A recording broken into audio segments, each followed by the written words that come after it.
So we're going to tackle something called percentage of need met. So go ahead and take a deep breath, because I'm going to take a deep breath because it can be a very complicated concept, but I'm going to try to break it down as much as I can because I want you to know it. So let's take a deep breath together. All right. Y'all ready? All right. Percentage of need met. All of you are going to fill out financial aid documents. Those financial aid documents, and I give you a link in the action steps that allows your family to kind of do a preliminary document. If you have an older sibling, they kind of already know how much money you're going to get, but you're going to do this document. Either you could do it, like I said, now, early on, or you could wait until October 1st is when all of these documents come live. So this is like your FAFSA, your CSS profile, any other financial aid document.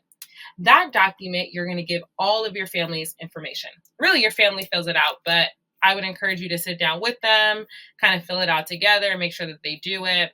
And you have to add the schools that you're going to apply to the list. So they can't do it alone. You can't just say, hey, mom, take care of this. No, you actually need to be a team to do this together. So once you submit all of that information, there's a number that comes back. That number is called your EFC. Your EFC is broken down to expected family contribution.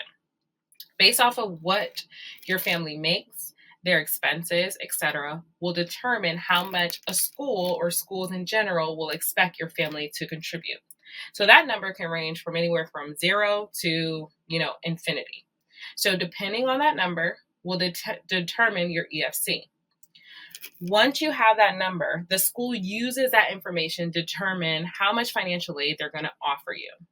So if you're not sure what a percentage of need met is, let's try it out together. Go ahead and open up the web, maybe on your phone if you're watching on your tablet or your laptop, or if you're watching on your phone, go ahead and pause me and go ahead and open up the internet and search the words percentage of need met at University XYZ. So this is going to be how much a university will fund a family, including you as a student, and it can range from around 50% need met to 100% need met, based off of the needs of your particular family. So this is why this lesson is also really complicated, right? Let's say you and your friends all want to go to the same school. You dreamt to do this together, and you see yourself on campus and living together and, having fun together and doing all the things that you want to do together. Unfortunately, money is going to be the great separator for this process. And this is why you have to make this a personal thing. It can't really be a group thing unless you have a twin or a sibling that's going with you together. And so I want you to understand that now is time to kind of make that separation. This is my situation with my family.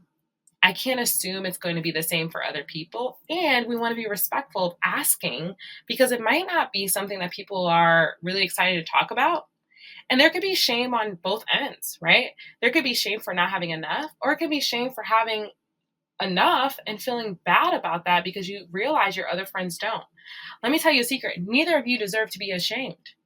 There's nothing you could have done to control your outcome in life right now. It just is what it is. But what you do want to control is how you take this information and move forward with it. So hopefully you had an opportunity to search it out. So if you want, you can do one or two things. You can pause me and search out the percentage of need met for all the schools on your list, just to kind of understand the percentage. All of the schools, if you search it out, it'll say it. So once you do that, this is where it works with the expected family contribution. So if your EFC is 0, so your expected family contribution is 0, that means you have a high need. So a low number equals high need. A high number means a low need. And it means that your family, for a 0 and a high need, that your family is not expected to contribute as much compared to someone with a higher EFC and a low need. So if the EFC is greater than 0, the need is adjusted. So let's look at an example scenario. So I know it might seem like you might need to rewind me a couple times, but I'm going to break it down, and I have some other examples on the next slide. So example scenario. Let's say your EFC, your expected family contribution, is 0. Your family is not expected to have any money to pay for college. That means you have a high need. So let's say University XYZ. The cost of attendance is $50,000.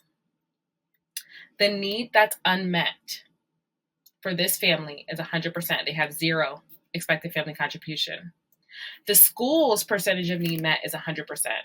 So what does that mean? They're going to meet 100% of what this family needs. So this family needs 100% because their EFC is 0. That means that their need unmet is 100%.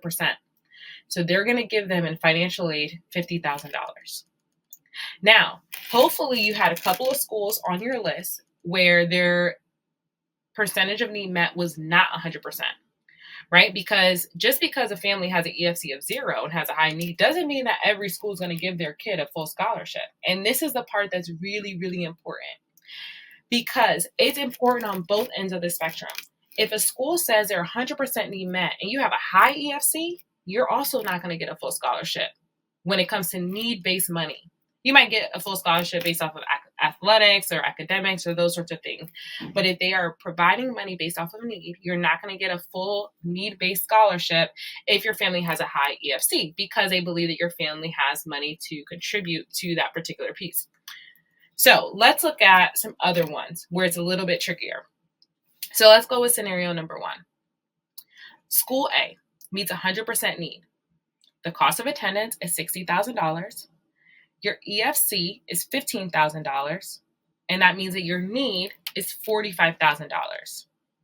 So if a school meets 100% of the need, that means the financial aid package will cover $45,000.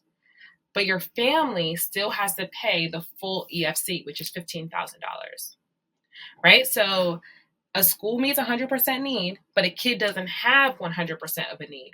They have $45,000 out of $60,000 of a need. And so because they still meet it, their family has to pay the EFC piece, and then they'll cover the financial aid package, which is what the school will give you, will cover $45,000. All right, let's try scenario 2. School B meets 80% of the need. So the cost of attendance, we're gonna, keep that as $60,000. The family's EFC is $10,000. That means that your need is $50,000.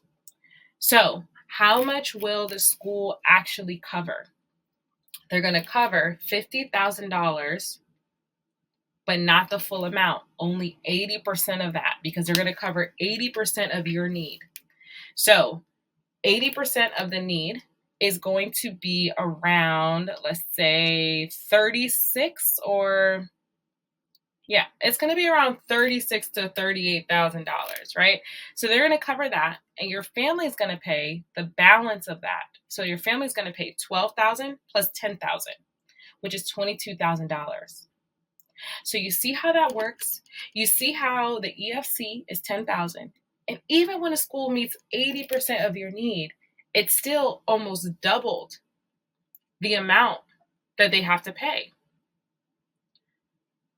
Right? So it basically doubled it. So you have to make sure that if they need 80% of the need, you subtract how much your EFC is. So if the EFC is 0 in this situation, then that means that the need is going to be $60,000, and the school will only cover 80% of that.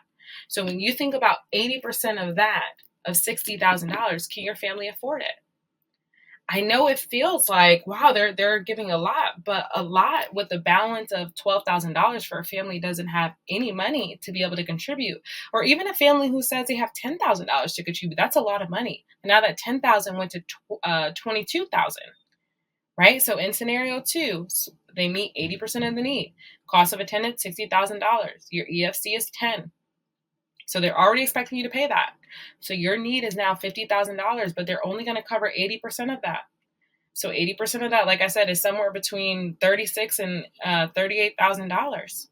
And so the balance of that is going to be around 12. So 12 plus the 10 is going to be $22,000. It's important for you to know that, because a family is saying, no, I said I got $10,000. And the important thing that you have to realize is whatever your family will pay, you need to multiply by either 2 or 4 if you're going to a 2-year school or 4-year school. That's what they can pay. Scenario 3. Let's do this last one. So the school meets 0% of need, right? They don't have any funding based off of need. So if the cost of attendance is $15,000 and your EFC is 5, your need is 10. Financial aid package will cover based off of need is $0. Your family will need to pay the entire $15,000. So you see how you have to understand the scenarios. You have to see which one will fit your family's package. So when you're looking at schools and you're still developing your list and you're saying, is this a good financial fit? You got to make sure that it's a financial fit at the end of taking out your EFC and your need. Now, let's just, be honest. If for scenario 3, a school is not giving anything in terms of need, right? It doesn't mean that the kid won't get anything. It doesn't mean that you're not going to get anything. It means that you're not going to get anything based off of your family's financial situation. You still might get $5,000 for academic scholarship. You might get $5,000 in leadership scholarship. You might get a grant for $5,000, and then guess what? Boom, paid. Right? So again, this is just saying this is what they're going to give you based off of financial aid. It also means that you can still get a loan, right? There's loans that are available, and we'll talk a little bit about that as well.